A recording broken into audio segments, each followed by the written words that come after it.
सबसे पहले मैं आप सब लोगों का बहुत ही ज़्यादा शुक्रगुजार हूँ कि आप कम समय में यहाँ पे आके हमारी जो हमने बात रखनी है, जो हम सरकार तक पहुँचाना चाहते हैं, उसके लिए आप यहाँ पे आए, तो आप सब लोगों का बहुत बहुत शुक्रिया।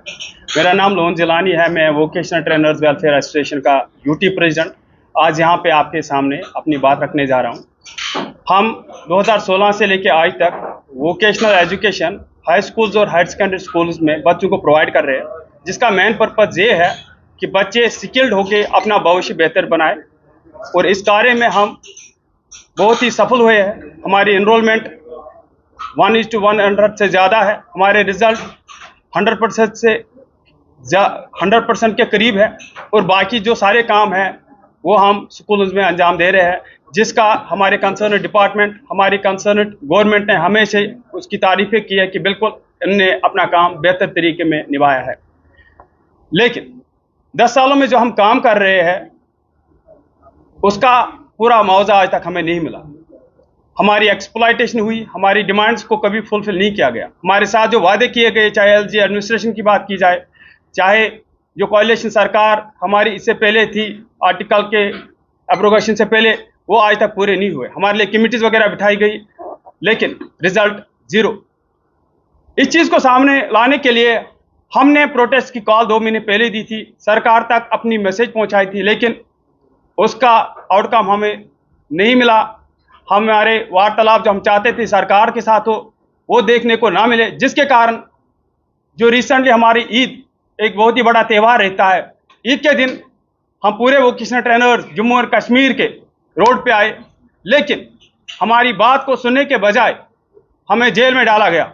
एक सवालिया निशाना हमारे प्राइम मिनिस्टर ऑनरेबल मोदी साहब, ऑनरेबल होम मिनिस्टर साहब, क्या हम सच में हिंदुस्तानी है? अगर हम अपनी बात रखने जा रहे हैं तो हमें जेल में डिटेन क्यों किया गया, और वो भी ईद के दिन? हमारे करीब करीब 600 वोकेशनल ट्रेनर्स को जेलों में डाला गया। जब जेलों में जगह ना बची तो पार्कों में हमें डिटेन किया गया।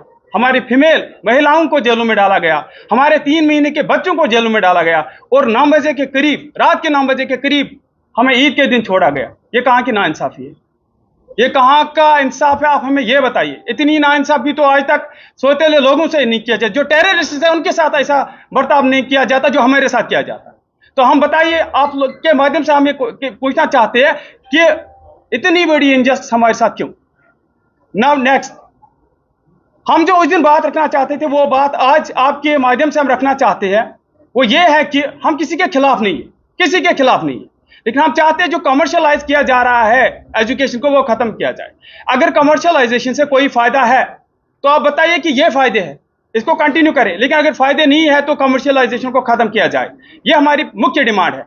कंपनीज को रखा जा रहा है जिनको करीब करीब 10 करोड़ का मैनेजमेंट कॉस्ट दिया जा रहा है, लेकिन उसके बदले वो क्या कर रही है? हमारा जॉब रोल आप देख लीजिए, सारा काम सरकारी स्कूलों में हम कर रहे हैं, कंपनीज क्या कर रही है? हम आपके माध्यम से अपनी सरकार तक, हमारे समग्र शिक्षा के जो वर्दी डायरेक्टर है उन तक, एजुकेशन के डायरेक्टर जम्मू एंड कश्मीर, हमारी जो होम मिनिस्टर एजुकेशन मिनिस्टर साहिबा है उन तक, और सीएम साहब, उन सब से हम गुजारिश करते हैं, और आप सब लोगों से गुजारिश करते हैं कि एक 1-to-1 डिबेट किया जाए कंपनीज के साथ हमारा, और उनको बताया जाए कि रोल क्या है आप लोगों का। एक खराब नैरेटिव, एक गलत नैरेटिव क्रिएट किया जा रहा है कि सारा काम कंपनीज कर रही है, जो बिल्कुल भी गलत है।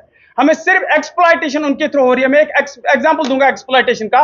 10 सालों से हमारे वोकेशनल ट्रेनर हार्ड जोन्स में काम कर रहे हैं, और वहां पे उनको कोई बेनिफिट नहीं दिया जा रहा है। एक रेगुलर एम्प्लॉय की बात की जाए, हार्ड जोन में खासकर 1 या 2 साल ज्यादा से ज्यादा काम करेगा। हमारे वोकेशनल ट्रेनर 20,000 पे 10 सालों से काम कर रहे हैं, और वो 20,000 वहां पे फूड अकोमोडेशन पे चला जाता है। इससे बड़ी एक्सप्लॉयटेशन क्या हो सकती है? हमने हमेशा जब कहा कि उनको वापस लाया जाए, वहां से उनकी ट्रांसफर की जाए, कहा तो आप तो एम्प्लॉइज है कंपनीज के, और कंपनी विद इन कंपनीज आप इनकी ट्रांसफर नहीं कर सकते हो। आप देखिए इससे बड़ी एक्सप्लॉयटेशन क्या हो सकती है? जब भी हमने अपनी बात रखी तो एक्सप्लॉयटेशन हुई, हमारी टर्मिनेशन आने लगी, शोकॉज नोट्स आने लगी। तो हम चाहते हैं कि एक्सप्लॉयटेशन को खत्म किया जाए, कंपनीज को बाहर निकाला जाए, और ये टेंडरिंग का सिस्टम है, इसको कृपया करके बंद किया जाए। अगर ये अभी बंद नहीं हुआ 10 साल के बाद भी, तो हम वो सब कुछ करने वाले जो सरकार ने सोचा भी नहीं होगा।